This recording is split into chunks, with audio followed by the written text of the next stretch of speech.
It's very nice to meet you. I would like to start out with a quote, because Fitzgerald said that he based his novel on a Mark Twain quote, and it says, "Life would be infinitely happier if we could only be born at the age of 80 and gradually approach 18. Would you agree?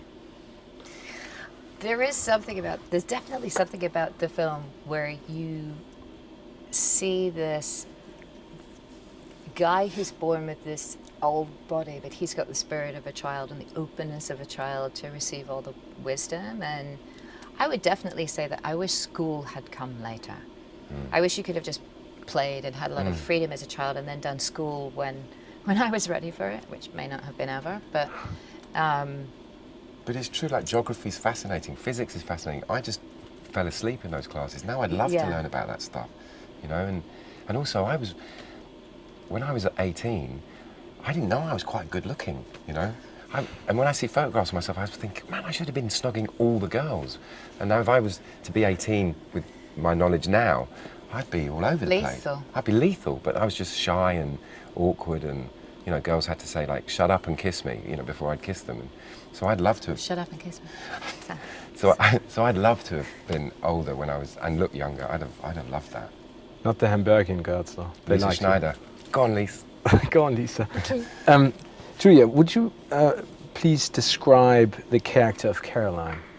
Caroline is Kate's daughter, and Kate plays a character who's really quite dynamic, very poised, and I think for me Caroline was someone who was a little bit at sea, a little bit perhaps in her mum's shadow, but then goes through the processes as she is with her in the hospital in her last days of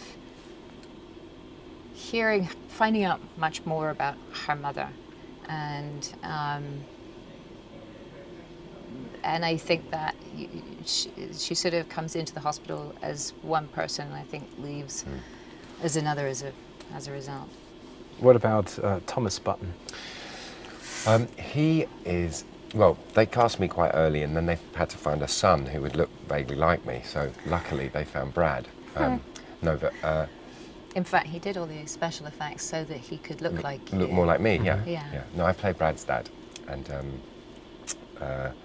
he is a man who has that moral dilemma of, you know, basically his factory makes a lot of money because of the war, and the war has been canned to the button industry, and it's just a bizarre thing. I mean, I've always found that interesting, that kind of war profiteering thing, and he's a gentle man, and I think he finds that it's just a fact of life, you know, and he then wants to pass on, because he feels so guilty, obviously, about giving up his child. He wants to pass that on, but it's sort of sullied. The money is sullied, so I think that basically is the major reason for his demise and eventual early death, because, you know, the two big things in his life,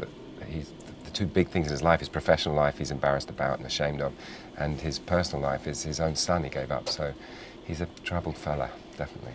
You were just talking about it, that you would like to be 18 again with the experience that you have now. Yeah. But being able to play a character that actually ages throughout the movie, what was that like when you saw yourself being an old man?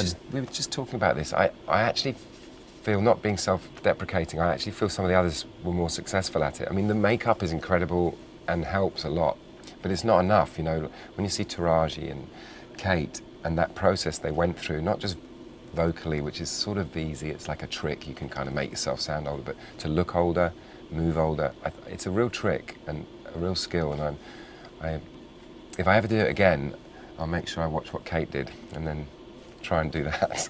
We did it at drama school. There's a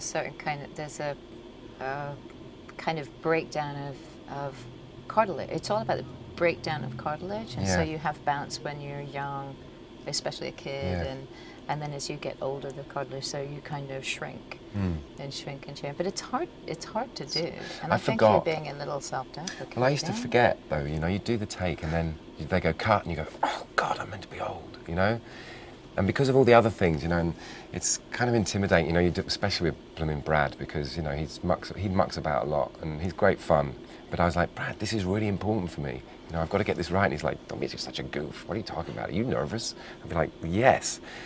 And so we'd muck about and we'd do the scene, and you know, it'd be, you know, but to remember that age thing whilst you're acting, I think maybe what you're meant to do is you become the part and then you don't have to think about it. But for me, I was always like going, I'd go to get the drink, I'd go slowly, get the drink slowly, you're very old, you're very old, you're very old. So it's sort of, you know what I mean? It was weird, and I would forget, and it drove me insane. But it didn't show though during the movie. Well, they did a lot of takes, so the ones that they used didn't show too badly. Julia, do you think that Caroline's part in the movie was important to hold the story all together? You know, because she's sort of like the narrator that you normally have in other movies. Was it important to have that character, especially interacting with Kate, to give that the story a complete different feeling? It's an odd character to play in that my stuff was isolated.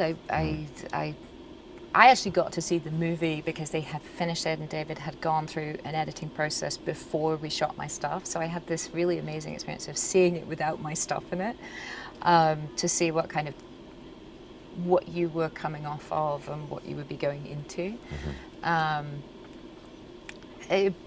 But equally, it's a character where I think a lot of what I do is fed by essentially a lot of work that other people have done. I would never go so far as to say that it holds the movie together. But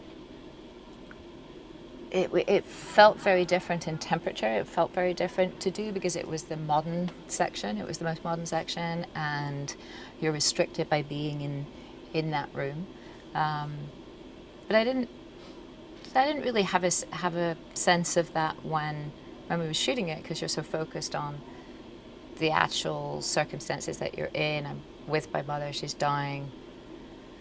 I have this to say, and then she finds out what she has to say and discovers a lot more about her mum. So I, on the other hand, have often watched my film that without my stuff in it.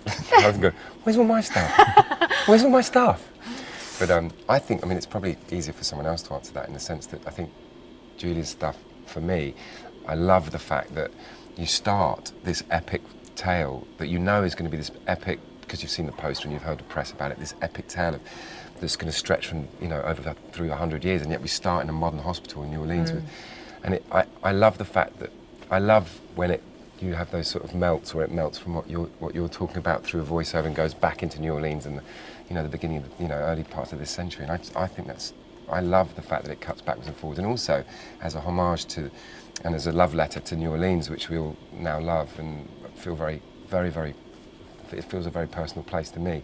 I love the fact that it's happening during Katrina, which it's an apology and a homage to a city that was, devastated by the geographical positioning of it, but also by the world it was left. And I think it's a lovely thing that they've used that. Because I think what happened was that they were going to film there, and then Katrina happened, and they decided they were going to go to Montreal and do it. And then Finch and Sion and some of the people who make those big decisions said, no, let's incorporate it. And I'm so grateful they did that.